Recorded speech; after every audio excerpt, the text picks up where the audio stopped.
Grand School, welcome back. This is CodeRed Rules, and I've got 14 hands here from the last week's Grand School Cash Game Series, which was a six max cash game. It was on Lock Poker. Well, actually, it was on Merge, but also on Lock. So in these 14 hands, I've got selected hands from just about everybody.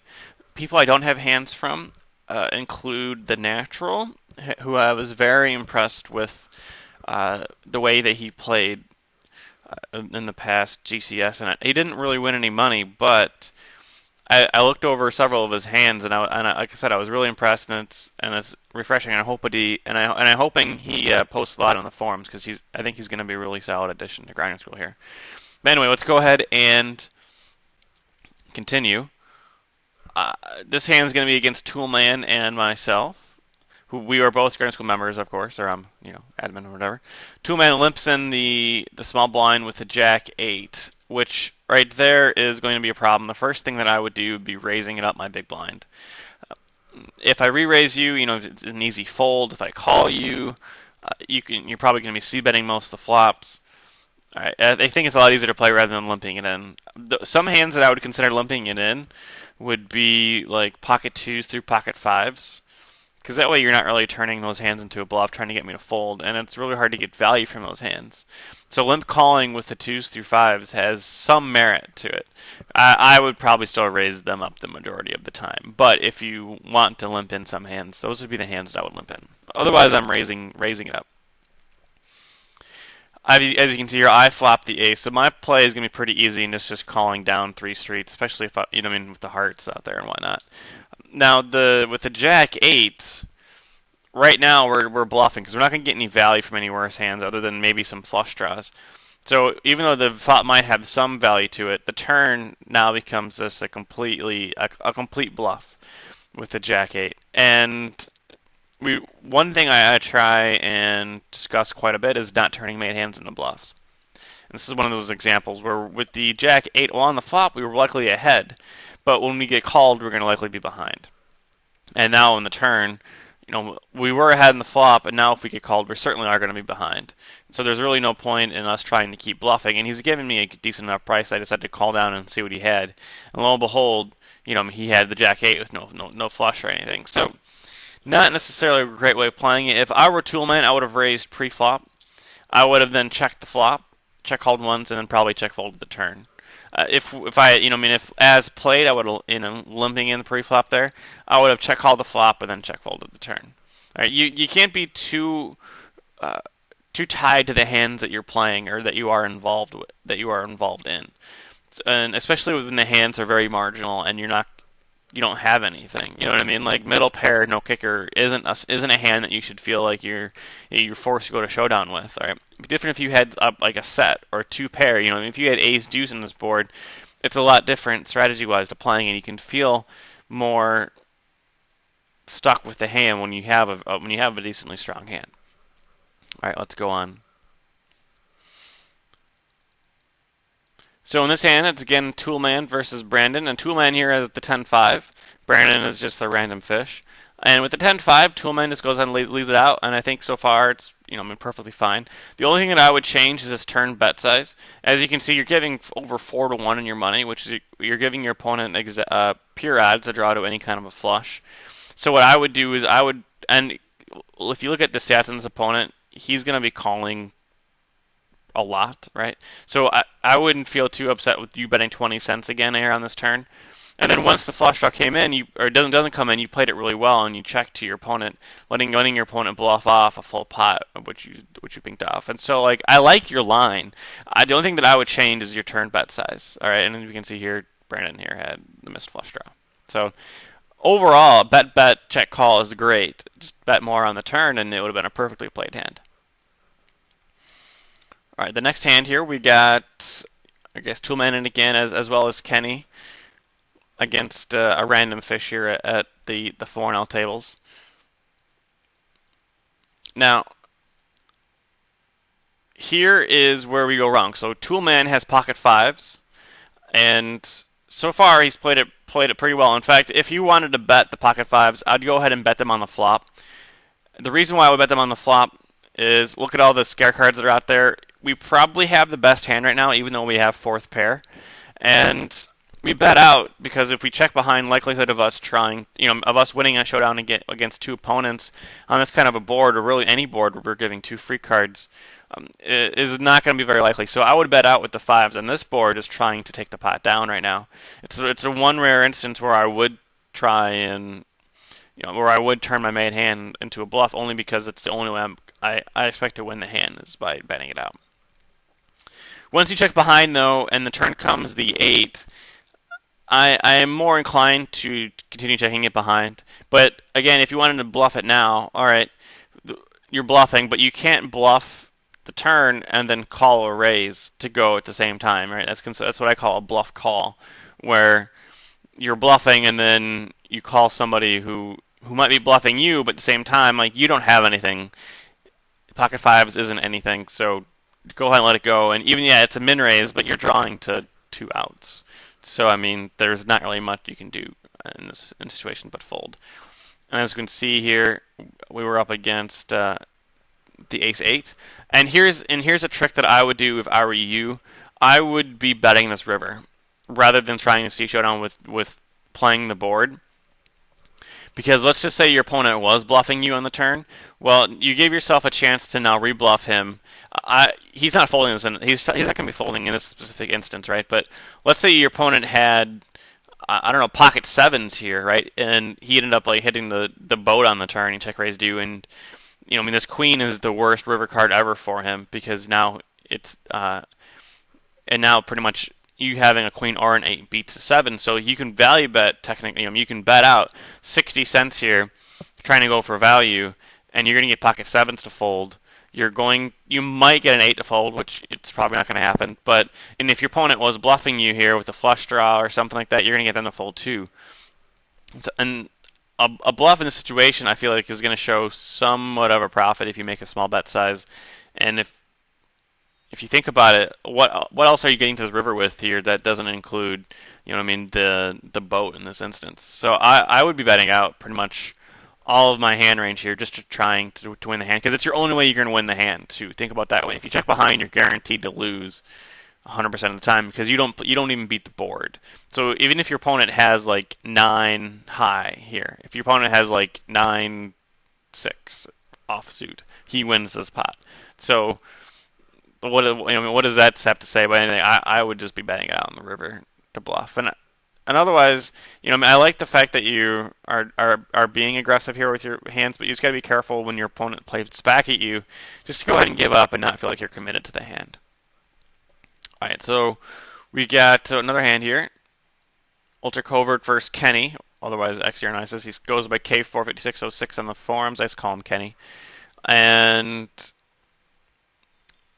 this is a hand that I'm scratching my head with, just because once you see what happened at Showdown here, where Kenny just calls pre-flop checks, and when we turn over pocket kings, it's just kind of like, what in the world is going on? You know what I mean? Obviously, pre-flop we gotta be re-raising this guy up, who's going to be blind stealing a somewhat percentage, right? 30%, and he's folding 75% of the time to a 3-bet, right? But at the same time, you're still going to be playing against a decent number of hand range there of 7.5%. So go ahead and 3-bet him up with the kings and play it that way. If you wanted to slow play pre-flop, I would be betting here somewhere all the time. I mean, you just think of all the value that you miss in the situation and what happens when you start playing it really fancy pre-flop by not re-raising this in this instance, and you realize that it just looks pretty bad. But I think it's not like there's not much for me to say other than that. I mean, some of these things are very obviously done so, and I think what happened was he was trying to play fancy pre-flop and then got kind of caught post-flop in an awkward mess of a drawy board and whatnot. And it's one of those reasons why we just shouldn't be really playing fancy pre-flop, especially in a 6-max game where people have a habit of just kind of calling you down way too much and overplaying their hands. All right, let's go on to this hand here. and see what we're at here. Okay, so in this hand, Kenny has the Queen 8. I believe it's Queen 8. He three bets and not three bets. He raises his blind and then gets min three bet. So we're going to be calling the min three bet here with about 100% of our hand range that we decided to raise with. And we flop okay, not necessarily something that we really love to see. Not and that is we have like top pair, right? So we beat like ace king and all that mess, but at the same time, like whenever we're facing a min re-raise, I always assume that I'm going to be up against pocket aces, and so I always had that mindset. And so when I have that mindset, I'm trying to extract the most value from his bluffs. So we do that by checking the flop here and letting him bet out, which we do, and he bets out full pot. So right now our only maneuver is to go ahead and call. At this time, though, with our top pair no kicker, which I believe is still Queen 8, it's not like it's King Queen, but I think King Queen, Ace Queen, and Queen 8 all play the same way in the scenario when you're playing on this board. So pretty much any like top pair that you've got here is going to be played the same way, only because the probability of our opponent having a better hand is going to be like pocket kings, pocket aces, not necessarily like out kicking us like King Queen or Queen 10 and all that mess. So it doesn't really matter what queen that we have. It's a queen regardless, and our opponent's probably going to have an overpair, or he's going to have absolutely nothing in this situation. And so what Kenny does, he actually leads out. And I don't like this play at all because, one, nothing's going to be calling us that we really want us to call, or that we want to call us with our kicker. So we're not going to get any value from a lower kicker. And the only reason to bet out here would be to take the pot down. And I don't like that play in this situation just because if we are ahead, we're going to be pretty far ahead. Our opponent's going to be drawing to, at most, 6 outs, maybe 10 if he has ace king here. But again, it's only going to happen 20% of the time. And honestly, if a 10 comes in and we check to him and he bets out, we could probably fold. But what I would do is I would check again, call another bet, see what happens on the river. If we check to him and he goes all in, then I would fold. And what happens was we bet it out and we're getting a fold. Now, and here's where you can tell if where are you at in your game, where if you bet out in this turn, right, and you want your opponent to fold, you're saying fold, fold, fold, fold, fold, fold, fold, fold, right, when you're playing. That's not what you should be thinking, all right? You should be saying call, call, call, call, call, because you're trying to get value from your hand, not trying to get your opponent to fold. And so one thing to think about is when you're trying to get folds out of hands you really should be getting calls out of, there is a incongruency there that we need to be working on. And it's something that's actually very, very common up to stakes 25, 50, and L, whereas it's something that you could work at all times. When you're going over your hands is when you're betting out. Whenever you bet out, okay, thinking about, am I trying to go for value here, or am I trying to get my opponent to fold, and then start from there. If you're trying to get your opponent to fold, should you be getting your opponent to fold? Okay, so there's that. I'm gonna go ahead and take a 1-second break, as in you won't even notice it, but I want to see what the next hands are gonna be, so I'll be right back. And we're back. I told you wouldn't even know that we were gone. Okay, so in this specific hand, the natural who played really well this week, even though his results didn't show it, Kenny decides to call, and Kenny in this instance has ace king. Now, when you're playing a 6-max game, if you don't have these reads that he is if he's a tag like natural has here, his 18-16 is a relatively tag stat. If you're not playing with a HUD, right, and you don't really know if he's this way, but I think the standard play in 6-max should be to re-raise here, and the higher up you get, even in full ring, the standard play here would be to re-raise here. In terms of like the low stakes, the micro stakes with the ace king full ring, it's a bit different just because you don't really know if you're gonna be sacking off or not if you don't have a read. But if you know you're playing against a reg in the small stakes, micro stakes, and you have the ace king in a full ring game, then you should still be re-raising here because he's likely gonna be playing back at you. And in 6-max, it's a standard re-raise just because it's 6-max. Everybody really plays a much wider range, much more than they think they should. And so I would be re-raising here with the ace king if I'm Kenny. All right, we end up flopping top or kicker, and what happens is now is when we decide decide to go for the check raise. And what happens is our opponent doesn't expect us to check raise with top or top kicker. He expects us to check raise with hands that are stronger than that. And so therefore, when he does decide to call us on the swap, it's gonna be better hands than ace king when the money gets to be pretty deep. Now, granted, if he thinks we're bluffing, he's gonna be calling us with the somewhat weaker hand range of perhaps like king jack. He's probably not gonna be folding any top pair to one check raise. But anything more than that, you're overvaluing and overrepresenting your hand. Which is, it's great to overrep your hand when you're trying to bluff, but not that great when you're trying to do it for value. So what I would have done was I would have re-raised pre-flop and then bet it and hope to get action on this flop. Once we called pre-flop though, I would be trying to under-rep my hand and trying to get my opponent to bluff into me more rather than trying to take control of the hand right now. All right, and he ends up folding. It's not like I don't think natural high didn't have anything. I mean, he's not going to have anything the majority of the time, which is why that we shouldn't be check raising him and letting him continue to barrel us on the next street if that's what he so chooses. All right, so with the pocket sevens, this is an interesting hand here, and it's a classic case of why to not bluff in 6-max micro stakes. And I talk a lot about just focusing on going for value, avoid bluffing your opponents. And here's a very classic example why we shouldn't be bluffing our opponents. So we have pocket sevens here on this board, pre-flop razor check. So this guy here could be betting this flop with anything. So I decided to call it off one street. And it's also getting really good pot odds. At this time, I'm getting even like sicker pot odds of 8-1. I'm having a hard time folding.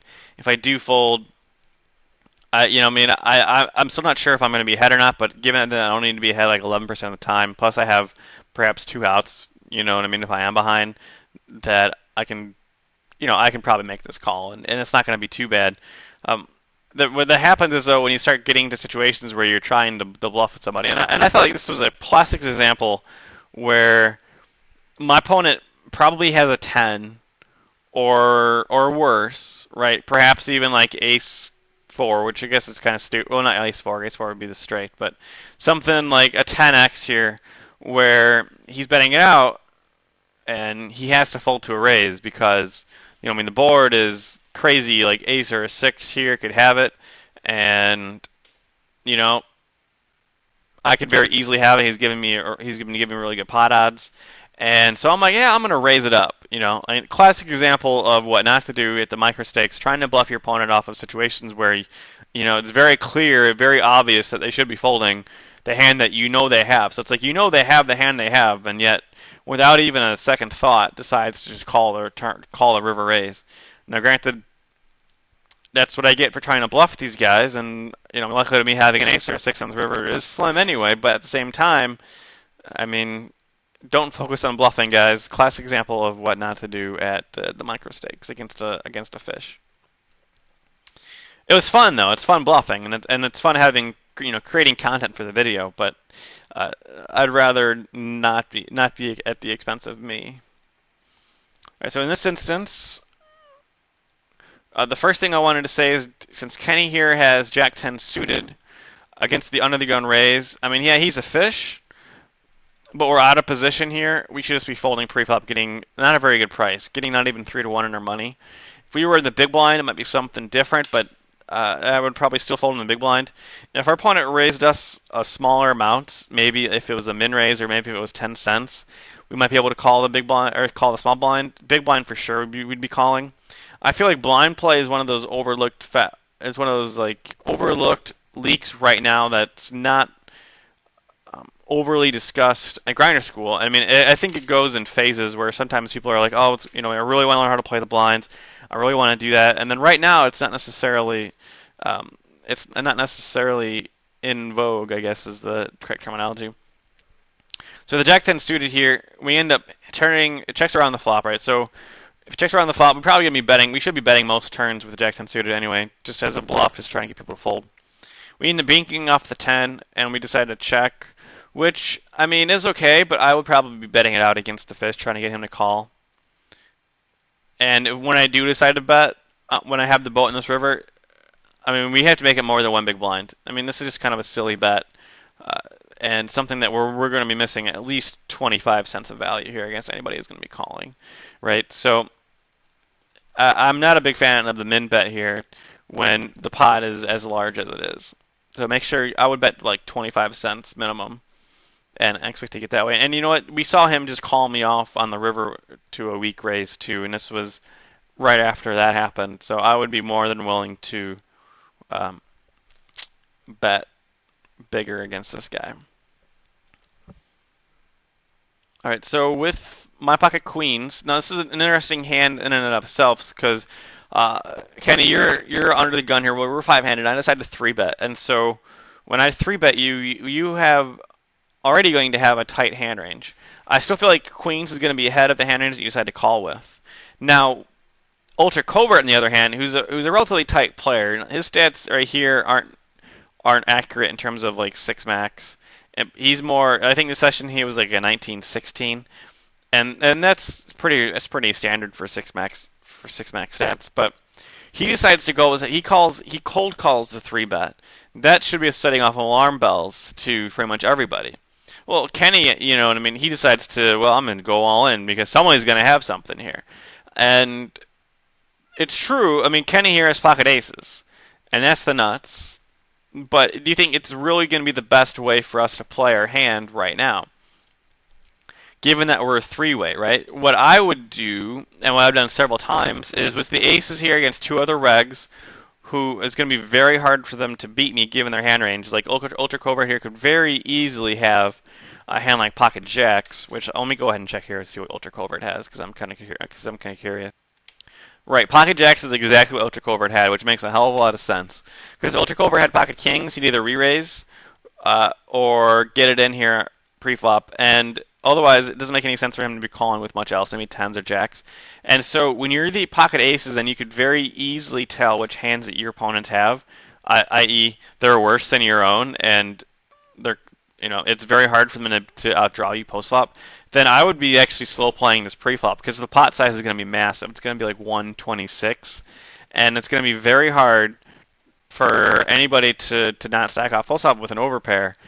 So let's say if the flop was like 10 high, right, and it checks around three ways, chances are you're going to get at least one suit of value out of anybody. And so when you do that, the pot would become pretty massive, 350 or whatever, and there's going to be one pot-sized bet left. And it's going to be real hard to get any folds. Now, granted, I folded here with the queens pre-flop.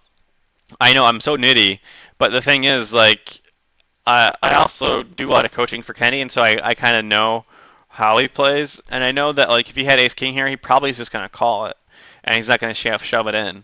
And especially with Ultra Covert in the pot, too, like, yeah, if he has ace-king here, then I look really silly.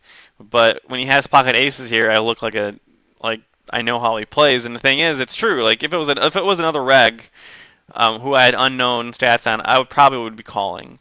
And I think Kenny here, he's gonna have to start doing a little bit more trickery against players that really know how he plays. And when you're playing against nits and stuff with the aces, not necessarily the greatest play just to go ahead and go all in. Now the funny thing was, I actually had a very similar hand where I had the aces. Ultra Covert cold 4-bet me. And Ultra Covert actually was bluffing. He had ace jack, and I do the same thing, Kenny. That I just shove it in because I'm like Ultra Covert 1 is a nit. 2 he cold 4-bets me. 3 I have aces. I go all in, and I feel like it's a little bit different situation there. But I feel like I probably could have gotten some more value out of Ultra Covert 2. I didn't review the hand here, but it's kind of funny how it's very easy for us to sit there and think like, oh, aces, getting played back at, go all in. And I'm not saying it's going to be a minus EV shove, but I think if you do slow play and play it post-flop, you're going to get some more money out of us. Ultra Covert folds his jacks, by the way. In this instance, Ultra Covert isolates it up here. And Ultra Covert's been very aggressive out of the blinds, isolating up these fish. And I really like it. Ultra Covert in this situation has Queen Jack. And it's kind of a dream flop for the Queen Jack. But it's going to be very difficult to play here on the turn. So we bet out. I think 3/4 size is decent. You can make it larger if you want. Or I wouldn't make it any smaller, though, than the Queen Jack. We end up binking off the flush draw here on the turn, or the flush comes in, which isn't very smart at all. Or not very smart, but it's a really shame. But we go ahead and bet out. the another 3/4 size pot bet, maybe a little bit less here, 2/3, and we get raised very large. Uh, it makes the effective stack around $5, and we'll have essentially like $1.50 left. Now, at this point, if we decide to make this call or whatever, we're going with the hand. There's too much money in the pot. The only reason why you would ever call here is to give yourself a reason to fold on the next street. And I don't necessarily like that. I like that planning at all. So I would go all in here if I'm going to be playing, if I'm ultra covert. And against this, I mean, he's got a wide range. He's fairly aggro on the turn. I mean, he limp calls a lot. He could still have pocket aces. I feel like aces with the ace of clubs, or you know what I mean. So if our opponent could have pocket aces still, I'm probably still gonna be getting it all in. It sucks because we're getting raised on the turn, but he's not a very solid opponent.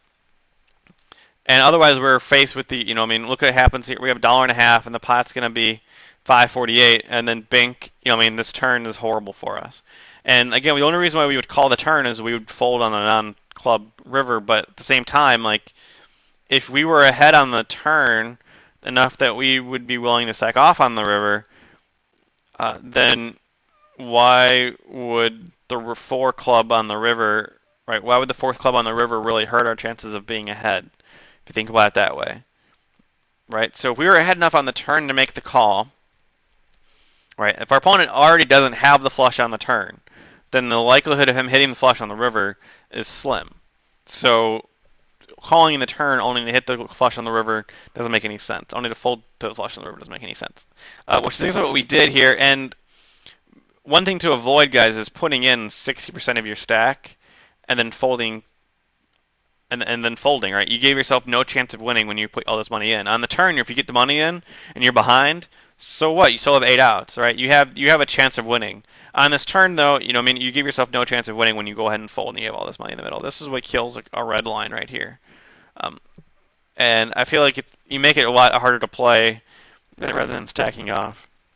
It's a tough spot. I mean, don't argue with. I can't argue with you there that it's a really shitty spot for what to do. 2 pair, flush comes in against a fish who's kind of aggro. I would probably get it all in. And if he ends up having the flush on you, he has the flush on you. But I feel like it's the lesser of 2 evils here than calling. I mean, you could fold. I guess we haven't discussed folding yet, but I think that I wouldn't like folding either. I'd rather getting it all in than fold. All right, go on to the next hand. Another Ultra Covert versus Kenny. It's like the heads-up duel here. Kenny now has pocket 6s. So, just to let you know, and Ultra Covert doesn't have much of anything. I don't really know, actually. I don't even know what he has. I can probably search it real quick.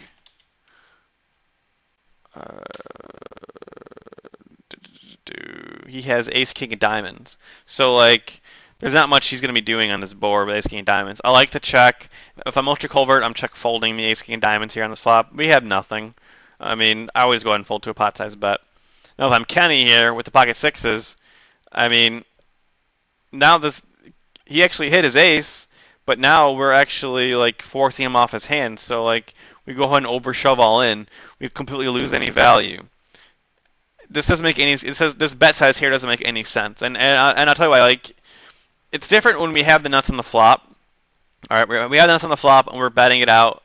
We want to get value, but on this turn, it doesn't really help us when we have pocket 6s as a set. When we're only hands going to call us here on this all-in is a flush or a higher set, or I guess is it was really going to be a flush.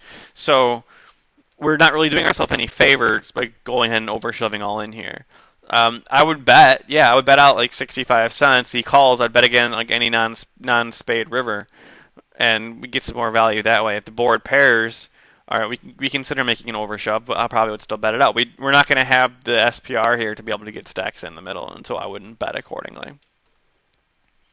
And obviously, Ultra Covert folded his Ace King. You would have gotten value from the Ace King here had you had bet out normally.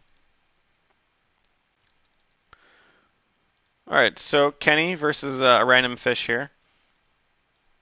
And Kenny has Ace Jack of Diamonds. And in this instance, if I'm Kenny, just bet. Bet the flop, bet the turn, and probably check fold the river. I mean, we would have won the flop anyway. We wouldn't have to give him check behind, but we want to be betting this pot and building it for when we do hit the flush and get some value out of the fish. And I mean, we have so much equity here, we're out of position. Just go ahead and bet. It's like the perfect situation to see bet. It's relatively dry too, like 9-4-3. It doesn't really hit anything. So, I mean, go ahead and take your equity. On the turn, you have even more equity here with the gut shot draw to go with it. And I think that it's a good spot for you to barrel. Like barrel the times where we have the really strong draws, and not when you have absolutely nothing. So I'd rather see you not c-bet there with like ace-5 offsuit and check it down 3 times than with like the nut flush draw and 2 overcards and then on the turn the gutter ball. All right, so Nitreg versus Ultra Covert. Ultra Covert here has pocket 10s, and Nitreg checks behind this flop. So what can you say about Nitreg here by checking behind this flop? He probably doesn't have a strong ace or a flush draw or really a bluff at all, because if he had a bluff, Nitreg's betting this ace. Like, it's a very classic spot for us to be bluffing. With Ultra Covert here, with pocket 10s, we should not be betting out either. We should be checking, perhaps trying to induce a bluff. I probably would check fold it to Nitreg, only because if Nitreg bets out, he's probably got a hand for value. And is going and folding, because if he was going to bluff, Nitreg would bluff the flop. So, what do you call it? Ultra Covert bets out, Nitreg decides to raise. I really don't know what Nitreg has here, but we shouldn't be calling this raise with our pocket 10s. Like, it's not very, that's not very good. We're going to be losing a lot of value. We'll see what Nitreg has at the end here. Let's go ahead and load it up real quick. I mean, with Nitreg's line is more or less the nuts and the way he's playing it. Like, yeah, it doesn't make any sense here. Like he either turn the nuts like with the pocket 7s or something like that, and that's what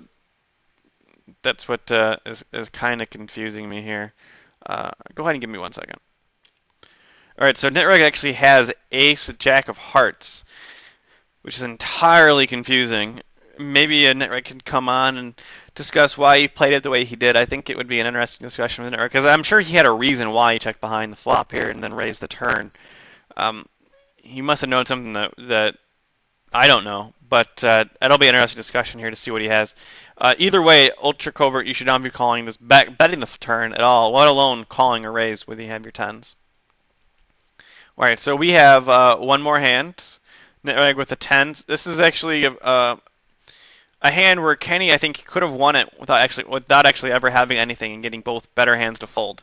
So Nitreg has 10s, Ultra Covert has pocket queens, which with the queens here, when you're playing against Nitreg, you should be re-raising this guy like all the time, because Nitreg is going to be playing back at you quite a bit. And even though you're relatively tight, these 12-9, these aren't real 12-9 stats for this session. It's not for this session.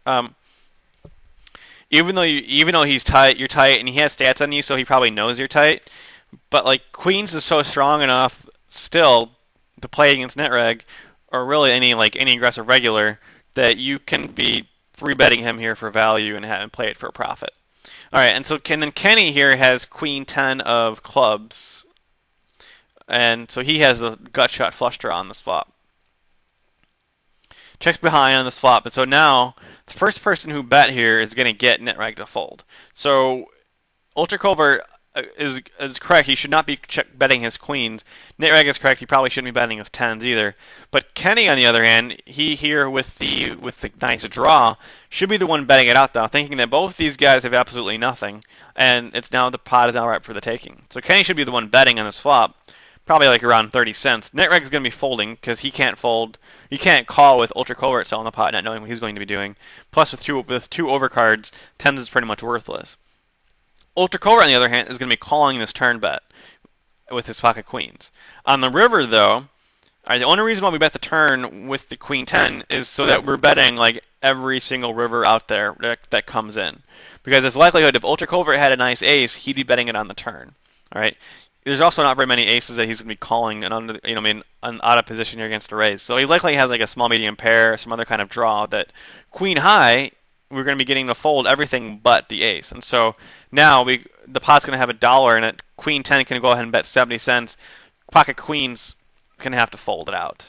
And other than checking it behind here, that's how Kenny could have won the hand, by having the worst of the 3 going into it.